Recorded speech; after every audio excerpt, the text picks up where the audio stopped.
Bismillahirrahmanirrahim. Assalamualaikum warahmatullahi wabarakatuh. Dengan saya Darso Arif Bakuama di Toiba TV. Pada hari Kamis tanggal 27 Oktober 2022, saya mau kabarkan ada beberapa hal. Hal pertama, 2-3 hari terakhir ini Jam'an mulai lagi mengajak orang untuk menggunakan aplikasi PayTrend, yang menurutnya itu adalah aplikasi bayar-bayar. Tak lupa pula dia mempublis bukti transfer orang yang mentransfer sejumlah uang ke PayTrend untuk menggunakan aplikasi itu. Saya mau meminta kepada beberapa orang yang biasa menghubungi saya, di mana orang-orang ini adalah pembela dan pemuja Jam'an. Anda bagusnya itu juga mentransfer kepada PayTrend untuk menggunakan aplikasi PayTrend. Tolong tunjukkan kepada saya bukti transfernya dan saya akan mengumumkan di video ini. Juga ada konten video di YouTube yang suka membela Jam'an. Saya juga butuh Anda untuk menggunakan PayTrend sekarang dan tunjukkan buktinya di dalam komentar di video saya ini. Nanti saya akan tampilkan bahwa memang Anda telah menggunakan PayTrend. Kepada saudara-saudara yang lain, apakah saudara-saudara masih percaya dengan Jam'an dan PayTrendnya? Disilakan. Yang kedua, saya juga mau kabarkan di sini bahwa tanggal 21 Oktober yang baru lalu, seorang ibu dari Kota Pati di Jawa Tengah mengadu kepada saya bahwa dia adalah peserta dari investasi patungan aset. Saudara-saudara, tahun 2013 lalu, Jam'an itu tidak saja menjual investasi patungan usaha, tapi juga menjual investasi patungan aset. Pada video di Toiba Channel terdahulu yang hari ini sudah di take down oleh Google, itu saya sempat menghadirkan 2 orang peserta investasi patungan aset. Seorang berada dari Banjarmasin, Jawa Tengah, Kalimantan Selatan. Satu lagi seorang ibu dari Gresik, Jawa Timur. Kali ini muncul seorang ibu dari Kota Pati, Jawa Tengah. Dalam sertifikat yang dia tunjukkan kepada saya, sertifikat patungan aset, itu dia mengambil 3 paket investasi dengan menyetor uang sebesar Rp5.400.000. Itu tahun terteranya. Dalam sertifikat ini tertulis nama, alamatnya. Kebetulan waktu dia menyetor uang ini, dia masih tinggal di Kota Semarang, yang telah mengikuti program patungan aset angkatan pertama. Berarti ada angkatan kedua, ketiga, dan seterusnya. Tahun 2013. Jumlah paket ada 3. Patungan aset nominalnya Rp5.400.000. Salam hormat, Yusuf Mansur. Ibu ini juga memperlihatkan kepada saya bukti transfernya. Dia mentransfer dari BRI kepada Jam'an, nama sini Yusuf Mansur. Nomor rekeningnya sekian pada Bank Mandiri. Ibu ini mengaku kepada saya bahwa dia sudah setelah berulang kali, setelah capek menurut dia, menghubungi pihak Jam'an di kantor di Ciledug, Tangerang sana. Itu baru setelah tanggal 21 baru mereka berjanji, orang-orang Jam'an berjanji akan mengembalikan uang dia sebesar Rp5.400.000. 10 tahun berinvestasi dengan Jam'an, kemudian baru berjanji mengembalikan uangnya. Saudara-saudara, ibu ini kemudian dikirim satu formulir yang berisi berbagai macam isian sebanyak 2 lembar. Di antaranya nama lengkap, KTP, bukti transfer. Jam'an, jika saja orang ini amanah, jika saja orang ini menjalankan bisnis sesuai dengan aturan main yang baik, yang islami apalagi, dan dia juga mematuhi regulasi yang ada, dan dia punya niat untuk amanah, untuk baik, tentunya ketika seseorang mentransfer mengikuti investasi dia, pasti dia punya segalanya soal orang itu, identitasnya, termasuk rekening bank, alamat, dan lain sebagainya. Kalau hari ini orang meminta kembali uangnya, maka dia cukup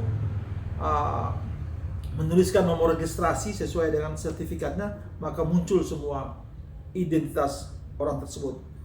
Tapi kalau hari ini Anda baru meminta nama lengkap, alamat, dan lain sebagainya, dan bukti transfer, maka bisa dipastikan Anda tidak memiliki data apa-apa soal orang-orang yang telah menyetorkan uangnya mengikuti investasi patungan aset yang pernah Anda galakan pada tahun 2013 itu. Saya mau tegaskan di sini bahwa Jam'an ini bukan hanya mengumpulkan investasi patungan aset, patungan usaha pada tahun 2013, tapi bersamaan dengan itu juga ada investasi patungan aset. Ini sertifikatnya. Kalau patungan usaha sudah masuk kepada pengadilan, mereka sudah menggugat, maka jika permintaan ibu ini tidak segera dipenuhi oleh Jam'an, maka bisa jadi ini juga akan masuk di pengadilan. Bisa jadi. Ada seorang komentator di video saya mengatakan bahwa jangan hanya bercuap-cuap di media sosial, laporkan saja ke polisi. Saudara mungkin ketinggalan informasi, jauh ketinggalan informasi. Semua masalah yang menimpa Jam'an, yang saya hadir di situ, yang saya hadirkan korban-korbannya, itu berlabuh di masalah hukum. Mulai dari tahun 2017, ada yang mengadu kepada saya, kemudian saya membantu orang itu ke polisi, dan Jam'an mengganti uangnya. Juga itu di Mabes Polri, juga di beberapa Polda dan Polres. Dari tahun 2017 juga berakhir dengan Jam'an mengganti uang mereka.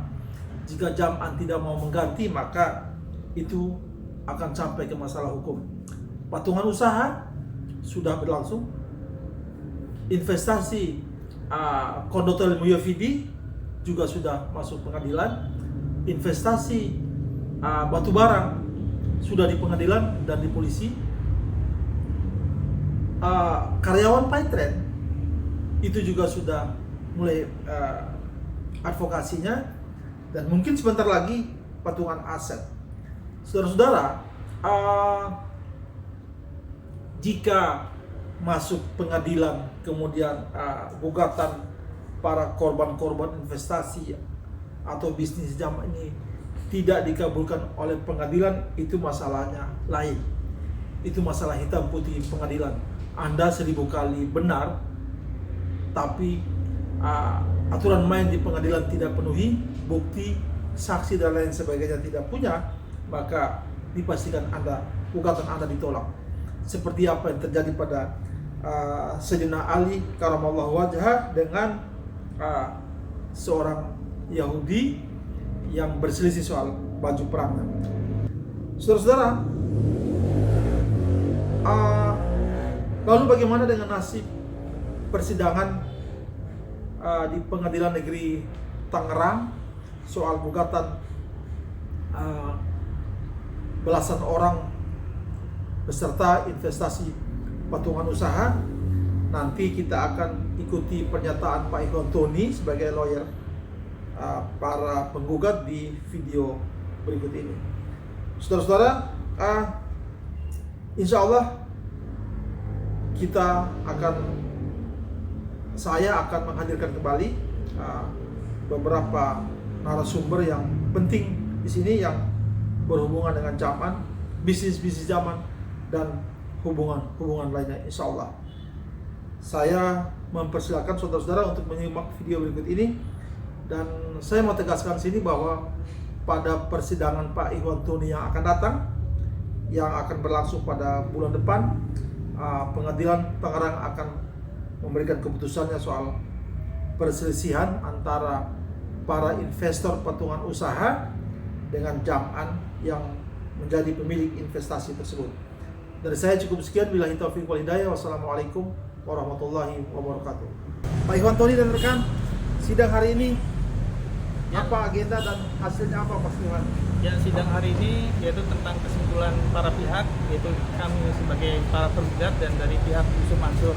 Nah, kami sudah sampaikan dan sudah memberikan bukti berkas kesimpulan kepada majelis hakim tadi. Mungkin untuk poin isi kesimpulannya seperti apa bisa isi kesimpulannya dari proses persidangan ya kita sudah membuktikan baik itu dalam bukti maupun saksi bahwa ada keterkaitan dengan PT INEX, legal standing PT INEX dengan saudara Yusuf Mansur dan saudara Jody Broto Suseno. Yang kedua, bahwa pihak kita sebagai para penggugat itu sudah membuktikan ada bukti transfer dan bukti keikutsertaan yang ditandatangani oleh Haji Yusuf Mansur. Nah, bukti itu sudah kita berikan ke majelis hakim dan juga saksi yang juga memperkuat bahwanya ada penawaran dan janji dari saudara Yusuf Mansur untuk pembangunan hotel apartemen haji dan umroh yang sekarang menjadi City Hotel atau Hotel City. Terus juga dari berjalannya sidang dari awal sampai akhir nih, Abang sendiri nanti gimana Bang? Sidangnya?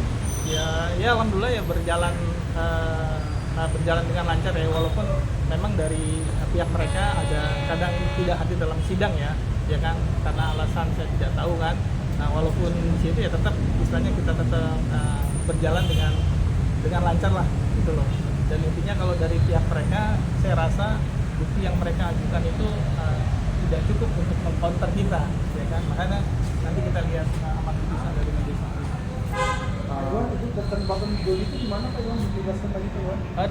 Ada legal standingnya yaitu di PT INEX. Jadi PT INEX itu kan suatu perusahaan badan hukum yang istilahnya itu menaungi Hotel City Haji dan Umroh itu yang sekarang menjadi Hotel City. Nah, sedangkan di dalam akta notaris Bapak Jody Broto Suseno itu sebagai komisaris. Nah, di sini kita sertakan hukumnya bagaimana komisaris itu bertanggung jawab ya kan untuk memantau perusahaan dan juga turut ya kita minta di sini untuk bertanggung jawab kan gitu. Karena status dia sebagai komisaris utama. Selama persidangan ini ada bantahan atau ada apa gitu dari Jody? Kalau dari bantahannya tidak ada legal standing. Beliau di dalam bantahan, di dalam jawaban maupun dupliknya. Nah, kalau kita kan menunjukkan ini loh legal standing kamu, karena kamu ada nama di dalam perusahaan. Di akta perusahaan itu kan jelas, direktur utamanya saudara Haji Yusuf Mansur, komisaris utamanya yaitu Bapak Jody Broto Suseno. Jadi nggak bisa terbantahkan gitu.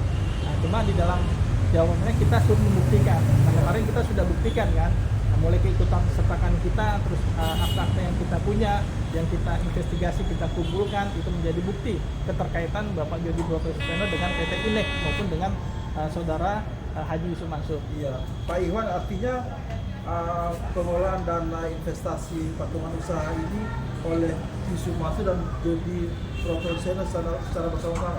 Iya. Kalau di dalam naungan PT INEX Arsindo kan gitu.